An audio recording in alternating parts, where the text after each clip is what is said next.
अस्सलाम वालेकुम स्टूडेंट्स, उम्मीद है कि आप सब खैरियत से होंगे। अच्छा, लास्ट टाइम हमने first year chemistry chapter number 5 का हमने पढ़ा था discovery of canal raise. Discovery of canal raise यानी कि जिसको हमने कहा था पॉजिटिव रेज भी।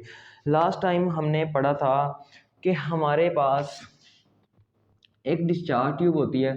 डिस्चार्ज ट्यूब के अंदर हमारे पास एक तरफ लगा होता है एंड कैथोड, जिसके ऊपर हमने पढ़ा था कि नेगेटिव चार्ज होता है। एक मेटल इलेक्ट्रोड होता है, उसके ऊपर कौन सा चार्ज होता है? नेगेटिव चार्ज होता है। जबकि हमारे पास दूसरी तरफ एक इलेक्ट्रोड लगा होता था, जिसके ऊपर कौन सा चार्ज होता था? हमारे पास पॉजिटिव चार्ज होता था। ये जो इसके ऊपर नेगेटिव था, इसको हमने नाम दिया था कैथोड का, और जिसके ऊपर पॉजिटिव था, इसको हमने नाम दिया था एनोड का। फिर हमने इसके ऊपर लगाई थी एक बैटरी लास्ट टाइम, अगर आपको याद हो। अच्छा जी, बैटरी लगाने के बाद हमने क्या देखा था? हमने कहा था कुछ रेज यहाँ से निकलती हैं कैथोड से, जो कहाँ पे जा रही होती हैं? एनोड की तरफ जा रही होती हैं। दरमियान में हमारे पास कुछ गैस मॉलिक्यूल्स आ जाते हैं, ठीक है। गैस मॉलिक्यूल के साथ आप कहते हैं जब ये रेज टकराती हैं तो इनमें से इलेक्ट्रॉन निकल जाता है। तो इलेक्ट्रॉन जब किसी चीज़ में से निकल जाता है, यानी कि लॉस ऑफ इलेक्ट्रॉन, जब किसी चीज़ में से इलेक्ट्रॉन निकल जाता है, यानी कि ये रेज आई थी गैस मॉलिक्यूल्स के साथ टकराई, टकराने के बाद क्या निकल गए थे? इलेक्ट्रॉन। तो जहाँ हमने पढ़ा था लॉस ऑफ इलेक्ट्रॉन हो जाए तो उस पर कौन सा चार्ज आ जाता है? पॉजिटिव चार्ज आ जाता है। तो पॉजिटिव क्या होता है? कहता है ये वापिस आना शुरू कर देता है नेगेटिव की वजह से। ये था हमारे पास डिस्कवरी ऑफ पॉजिटिव रेज यानी कि कैनाल रेज, जो हमने लास्ट टाइम पढ़ा था। आज हमने पढ़नी है properties of canal raise. Properties, इसकी क्या प्रॉपर्टीज होती है? देखिए जी, हमारे पास यहाँ पे था हमारे पास कैथोड। क्या था हमारे पास? परफोरेटेड कैथोड था हमारे पास। क्या था? Perforated cathode. परफोरेटेड कैथोड का मतलब है जिसके अंदर सुराख हो, यानी कि होल्स हो हमारे पास। दूसरी जानिब हमारे पास था पॉजिटिव चार्ज। पॉजिटिव चार्ज वाले को हमने नाम दिया था एनोड का। अब होता क्या है, यहाँ पे हमारे पास उसी तरह क्या लगी हुई है? बैटरी लगी हुई है। ठीक हो गया। अब क्या हुआ है, यहाँ पे कहता है मैंने लगा दिया पॉजिटिव चार्ज और यहाँ पे मैंने लगा दिया नेगेटिव चार्ज। ठीक हो गया। लास्ट टाइम हमने कैथोड रेज में भी इलेक्ट्रिक फील्ड और मैग्नेटिक फील्ड लगाई थी। इसमें हमने इलेक्ट्रिक फील्ड भी लगानी है और मैग्नेटिक फील्ड भी लगानी है। कहता है जब ये रेज किसी भी गैस मॉलिक्यूल के साथ टकराई थी तो हमने कहा था कि इनके ऊपर हमारे पास पॉजिटिव चार्ज आ गया था। तो हमने अब इलेक्ट्रिक फील्ड के जरिए से देखना है कि अब इनके ऊपर कौन सा चार्ज है। कहता है जब ये रेज आ रही होती है ना यहाँ से, तो ये नेगेटिव की तरफ झुक जाती हैं। किसकी तरफ झुक जाती हैं? नेगेटिव की तरफ झुक जाती हैं, डिफ्लेक्ट कर जाती हैं नेगेटिव की तरफ, जिसकी वजह से हमें पता चल जाता है कि इसके इन रेज के ऊपर कौन सा चार्ज है? पॉजिटिव चार्ज है। तो आप कहेंगे दीज रेज, कौन सी rays? Canal rays. These rays deflected toward, deflected toward किसकी तरफ झुक जाती हैं? Positive plate. पॉजिटिव प्लेट कहता है, तो ये पॉजिटिव प्लेट की तरफ, पॉजिटिव प्लेट कह दिया सॉरी, ये नेगेटिव प्लेट की तरफ क्या हो जाएंगी? झुक जाएंगी, क्योंकि नेगेटिव प्लेट की तरफ झुकी है ना। तो आप कहेंगे नेगेटिव प्लेट कब? When electric and magnetic field is apply, when electric and magnetic magnetic field is applied. देखिए जी, बात को दोबारा समझें। कहता है हमारे पास ये जो रेज जब गुजरी इलेक्ट्रिक फील्ड और मैग्नेटिक फील्ड से, ये कहाँ पे आई? नेगेटिव की तरफ आना शुरू हो गई। तो नेगेटिव को आपको पता है कौन सी चीज़ अट्रैक्ट करती है? पॉजिटिव अट्रैक्ट करती है। तो उसने बताया नेगेटिव ने इन रेज को अट्रैक्ट किया, यानी कि इन रेज के ऊपर कौन सा चार्ज है? पॉजिटिव है। तो आप कहेंगे these rays deflected toward negative plate when electric and magnetic field is applied. When magnetic field is applied कहता है जब हमने इसके ऊपर ये फील्ड अप्लाइड किया तो हमारे पास ये नेगेटिव तरफ झुकना शुरू हो गई। ये थी हमारे पास सबसे फर्स्ट प्रॉपर्टी, पहली प्रॉपर्टी। नेक्स्ट हमारे पास आ जाती है सेकंड प्रॉपर्टी। कि हमारे पास सेकंड प्रॉपर्टी क्या है? देखें जी, अब कहते हैं लेट्स सपोज हमारे पास एक प्लेट ले लें। ये हमारे पास आ गई प्लेट, ये बनी होती है जिंक सल्फेट से। ठीक हो गया, यानी कि जिंक सल्फेट। अब होता क्या है? कहता है जब ये रेज आती हैं इसके ऊपर टकराती हैं, किसी भी पॉइंट पे आके टकरा जाए, वहां पे फ्लैशेस प्रोड्यूस हो जाती हैं। क्या प्रोड्यूस हो जाती हैं? फ्लैशेस प्रोड्यूस हो जाती हैं। फ्लैशेस हमारे पास एक किस्म की लाइट ही है। क्या है? लाइट ही है। अगर हम देखें फ्लैशेस और लाइट में अगर कोई डिफरेंस है तो हम कहेंगे जी बिल्कुल, फ्लैश और लाइट में क्या होती है? डिफरेंस होता है। फ्लैशेस क्या होता है? ये भी एक लाइट होती है, लेकिन डिफरेंस होता है लाइट और फ्लैशेस में। जब हम मोबाइल से पिक क्लिक करते हैं, पीछे से लाइट ऑन हो गए, उसी वक्त क्या हो जाती है, ऑफ, यानी कि झटका लगता है, इसको कहते हैं फ्लैशेस। लाइट क्या होती है, जिसको आप ऑन कर देते हैं वो ऑन ही रहती है, जब आप ऑफ करेंगे तो ऑफ ही रहेगी। लेकिन फ्लैशेस हम कहेंगे एक किस्म की लाइट है, लेकिन वो क्या करती है, झटका एक लगाती है, इसको कहते हैं फ्लैशेस। तो आप कहेंगे जब भी ये रेस जिंक सल्फेट पे प्लेट पे टकराएंगी तो क्या प्रोड्यूस करेंगे, फ्लैशेस। तो आप कहेंगे the when these rays with strike with या आप कह लें strike on zinc sulphate plate, जब ये जिंक सल्फेट प्लेट पे टकराएंगी दे प्रोड्यूस्ड फ्लैशेस, यानी कि कहता है उसके ऊपर क्या प्रोड्यूस होगी, रोशनी पैदा होगी। ठीक हो गया। तो आपने क्या कहना है, दूसरी क्या आप कहेंगे, जब भी हमारे पास जिंक सल्फेट के ऊपर ये रेस टकराएंगी तो हमारे पास क्या होगी, फ्लैशेस प्रोड्यूस्ड होंगी। अच्छा जी, नेक्स्ट हमारे पास थर्ड पॉइंट आ जाता है। आपने पढ़ा होगा कि हमारे पास एक एटम होता है, उसके शेल में इलेक्ट्रॉन्स भी होते हैं और उसका एक न्यूक्लियस होता है, न्यूक्लियस के अंदर क्या होता है, हमारे पास पॉजिटिव चार्ज मौजूद होता है। अब देखें जी, इलेक्ट्रॉन का भी कोई ना कोई मास होगा, यानी कि कोई ना कोई वजन होगा, पॉजिटिव का भी कोई ना कोई वजन होगा, लेकिन कहता है यहाँ पे जो पॉजिटिव का वजन है ना वो 1836 टाइम, यानी कि 1836 टाइम्स बड़ा होता है, किससे, पॉजिटिव से।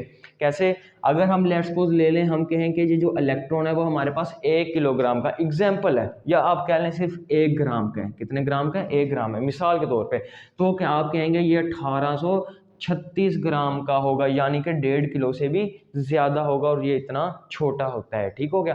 तो आपने थर्ड पॉइंट ये याद रखना है, आपने कहना है दी मैस ऑफ प्रोटॉन, क्योंकि पॉजिटिव चार्ज को क्या कहते हैं, प्रोटॉन। ठीक है ना, the mass of proton is greater than, या आप कह लें इज 1836 टाइम्स, ठीक हो गया, ग्रेटर देन इलेक्ट्रॉन, ठीक, देन मैस ऑफ इलेक्ट्रॉन, के जो मैस ऑफ प्रोटॉन है वो हमारे पास 1836 टाइम क्या होता है, ग्रेटर होता है, किससे ज़्यादा होता है, हमारे पास इलेक्ट्रॉन से। यहाँ तक आपने ये याद रखने पॉइंट्स।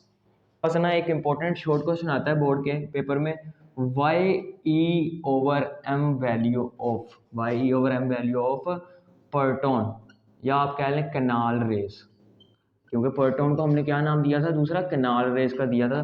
तो आप कहेंगे हमारे पास y/m वैल्यू ऑफ प्रोटॉन और canal rays is smaller than electron. अच्छा जी, अब आपने इसको बात को गौर से समझना है। ठीक है। अच्छा जी, अब यहाँ पे E और M वैल्यू क्या होती है, सबसे पहले तो ये होता है, ठीक होगा। E जो होता है वो होता है हमारे पास चार्ज, क्या होता है आपके पास, चार्ज, जबकि M क्या होता है आपके पास, मैस, यानी कि मैस कहते हैं वजन को। ठीक हो गया। अच्छा जी, एक बात गौर से देखनी है आपने, आपको पता है ये नीचे वाला क्या होता है, डिनोमिनेटर होता है, अगर इसकी वैल्यू क्या हो जाए, ज़्यादा हो जाए, तो ऊपर वाली जो वैल्यू होती है, जो आंसर आता है वो क्या आता है आपके पास, कम आता है। अगर मैस क्या हो जाए, कम हो जाए, तो इसका जो आंसर आएगा वो भी क्या हो जाएगा, ज़्यादा हो जाएगा। मिसाल के तौर पे मैं आपको बताता हूँ, लेट्स सपोज आप समझ लें कि चार्ज हमारे पास आ गया 1 और मैस कितना है, 2 है। फॉर एग्जांपल यहाँ पे हमारे पास चार्ज कितना है, 1 है, मैस 2 था, अब मैंने कम करके क्या कर दिया, 1 कर दिया।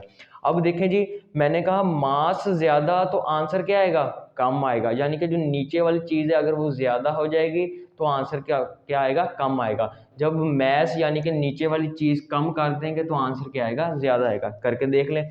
देखें जी, जब इसको डिवाइड करेंगे तो आंसर कितना आएगा आपके पास, 0.5। जब इसको डिवाइड करेंगे तो आंसर आपके पास 1 आएगा। देखें जी, नीचे और यहाँ पे देखें, यहाँ पे हमने जो डिवीजन में वैल्यू रखी है वो ज़्यादा रखी है तो आंसर कम आया है, जबकि यहाँ पे हमने कम रखी है तो आंसर क्या आ गया, ज़्यादा आ गया। तो क्वेश्चन क्या पूछता है, इंपॉर्टेंट शॉर्ट क्वेश्चन है, आपने नोट कर लेना है। वो कहता है कि EMF वैल्यू प्रोटॉन क्यों इलेक्ट्रॉन से हमारे पास स्मॉलर होती है। तो हमने अभी पढ़ा है कि जो मैस होता है, किसका मैस ऑफ प्रोटॉन, यानी कि पॉजिटिव चार्जेस का जो वजन है वो 1836 टाइम क्या होता है, ग्रेटर होता है। ठीक हो गया। जबकि मैस ऑफ इलेक्ट्रॉन क्या होता है, मैस ऑफ इलेक्ट्रॉन वो 1 होता है। ठीक है ना, यानी कि 1 से 1836 टाइम क्या होता है, ग्रेटर होता है। अब देखें जी, अब हम लिखेंगे चार्ज टू मास रेशियो, ठीक हो गया, चार्ज ई ओवर एम वैल्यू। अगर हम पॉजिटिव की बात करें, फॉर पॉजिटिव चार्ज, अब क्या होगा पॉजिटिव चार्ज के लिए, जो हमारे पास चार्ज होगा प्रोटॉन का वो +1 होगा और मास कितना होगा 1836 होगा। जबकि हम बात करें फॉर नेगेटिव चार्ज की बात करें तो हम क्या कहेंगे, जो हमारे पास E ओवर एम वैल्यू होती है, क्या होती है, E over M value is equal to, E होता है हमारे पास -1, ठीक है ना। जब नेगेटिव की बात करेंगे माइनस, क्योंकि आप कहेंगे इसके साथ माइनस होता है, नेगेटिव का मतलब ही माइनस होता है, जबकि पॉजिटिव के लिए क्या होता है 1। अब मैथ कितना है 1 होता है, ठीक हो गया। हमने अभी पढ़ा कि मैथ अगर 1 है तो उसका 1836 टाइम ग्रेटर होगा, ठीक हो गया। अच्छा जी, अब देखें मैंने अभी यहाँ पे यही कॉन्सेप्ट बताया कि अगर नीचे वैल्यू ज़्यादा है तो आंसर क्या आएगा, छोटा आएगा। अगर वैल्यू कम कर दी है नीचे तो आंसर क्या आएगा, ज़्यादा। अब देखें जी, यहाँ पे क्या कर दिया हमने, 1836 टाइम्स ग्रेटर है, यहाँ पे नीचे जो वैल्यू वो ज़्यादा है और यहाँ पे वैल्यू क्या है, कम है। अब इसका डिवाइड करेंगे, आंसर आएगा 0.000 कुछ में आंसर आएगा, लेकिन इसका आंसर किस में आएगा, 1 में आएगा, ठीक हो गया। क्योंकि यहाँ पे डिवीजन बहुत लंबी हो रही है, यहाँ पे सिर्फ कटिंग हो रही है, तो क्या आ रहा है आंसर 1 आ रहा है। यानी कि आप यहाँ पे कहेंगे जो इलेक्ट्रॉन की ई ओवर एम वैल्यू वो क्या है, ज़्यादा है, और यहाँ पे जो पॉजिटिव चार्ज है उसकी ई एम वैल्यू क्या हो जाती है, कम हो जाती है। इसी तरह बोर्ड के पेपर में एक और शॉर्ट क्वेश्चन इंपॉर्टेंट पूछा जाता है, वो भी आपने नोट कर लेना है। वो शॉर्ट क्वेश्चन पूछा जाता है, Y E over m value of hydrogen, E over m value of hydrogen is always greater than, ठीक हो गया, greater than all एलिमेंट्स के। हाइड्रोजन की E ओवर m वैल्यू बाकी एलिमेंट से क्यों ज़्यादा रहती है, मैंने अभी बताया कि E ओवर m वैल्यू हमारे पास ऊपर इलेक्ट्रॉन आ जाएगा 1, मैस इसका हाइड्रोजन का कितना होता है 1, तो आंसर कितना आएगा 1। जबकि जितने पीरियड टेबल होते हैं हमारे पास, helium, lithium, beryllium, boron, carbon, nitrogen, oxygen, उसका मैस क्या होता जाएगा, ज़्यादा होता जाएगा। यानी कि जो नीचे वाली वैल्यू क्या है वो ज़्यादा होती जाएगी, नीचे वाली वैल्यू जितनी ज़्यादा बढ़ती जाएगी उतना ही उसका क्या होता जाएगा, हमारे पास चार्ज ई ओवर एम वैल्यू कम होती जाएगी, ठीक है। नीचे वाली वैल्यू जितनी कम, आंसर ज़्यादा, नीचे वाली वैल्यू जितनी ज़्यादा होती जाएगी उतना आंसर क्या होता जाएगा, आपके पास कम होता जाएगा। ये थी प्रॉपर्टी ऑफ कैथोड रेज, तो आपने ये सारी याद रखनी है। इंशाल्लाह नेक्स्ट हम डिस्कवरी ऑफ न्यूट्रॉन पढ़ेंगे। अल्लाह हाफिज़।